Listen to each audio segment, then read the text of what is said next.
மற்றொரு அண்மை செய்தி. சேலம் மாவட்டம் ஆத்தூரில் உள்ள வட்டாட்சியர் அலுவலகத்தில் 3வது நாளாக மின்வெட்டு ஏற்பட்டிருக்கிறது. அண்மை செய்தியாக நாம் பார்த்து கொண்டிருக்கிறோம். சேலம் மாவட்டம் ஆத்தூரில் உள்ள வட்டாட்சியர் அலுவலகத்தில் 3வது நாளாக மின்வெட்டு ஏற்பட்டுள்ள சம்பவம் அதிருப்தியை ஏற்படுத்தி இருக்கிறது. மின்சாரம் இல்லாதது குறித்து தகவல் தெரிவித்தும் மின்வாரிய ஊழியர்கள் வரவில்லை என்று வட்டாட்சியர் தெரிவித்திருக்கிறார்.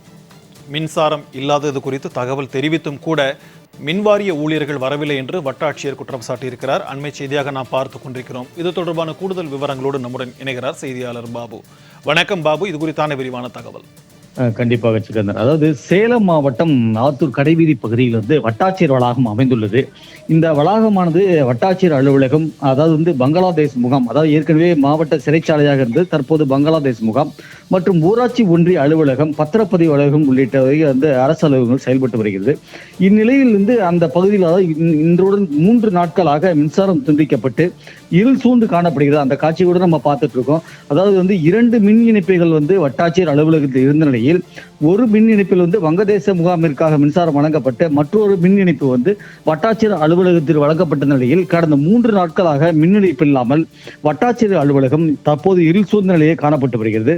மேலும் அந்த வட்டாட்சியர் அலுவலகத்தில், அதாவது ஆத்தூர் சுற்றுவட்டார பகுதிகளில் கடந்த 15 நாட்களாக பல்வேறு முகாம்கள், அதாவது அரசு சார்பாக நடைபெற்ற முகாம்கள் மனுக்கள் வழங்கப்பட்டு, அதாவது கணினி செயல்பாடுகள் இல்லாமல் இந்த 3 நாட்களாக அலுவலர்களும் மிகுந்த சிரமத்திற்குள்ளாகி வருகின்றனர். இது குறித்து வட்டாட்சியர் பாலாஜியிடம் கேட்டபோது 2 நாட்களாக மின்சாரம் துண்டிக்கப்பட்டுள்ளது.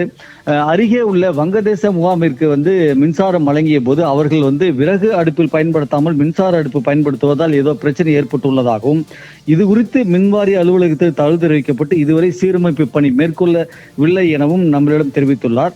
மேலும் அதாவது கணினி மற்றும் எதுவும் பயன்பாட்டிற்கு இல்லாமல் கடந்த 3 நாட்களாகவே அலுவலர்கள் சிரமத்திற்குள்ளாகி வருவதாகவும், உடனடியாக மின்சாரம் கிடைக்கப்பட்டால் நல்லா இருக்கும் என்பது புலம்பிய வரை நம்மிடம் தெரிவித்துள்ளார். அதாவது தமிழகம் முழுவதும் பல்வேறு இடங்களில் திராவிட மாடல் அரசின் முகாம்கள் நடைபெற்று பொதுமக்கள் தங்களுக்கு தேவையான கோரிக்கைகளை மனுக்களாக அளித்த நிலையில் தற்போது ஆத்தூரில் நடைபெற்ற மனுக்களுக்கான எந்த தீர்வும் நடைபெறாமல் கணினி பயன்பாட்டில் இல்லாமலும் வட்டாட்சியர் அலுவலகம் செயல்பட்டு வருவது மிகுந்த வேதனை அளித்து வருகிறது. விரிவான தகவல்களுக்கு நன்றி பாபு.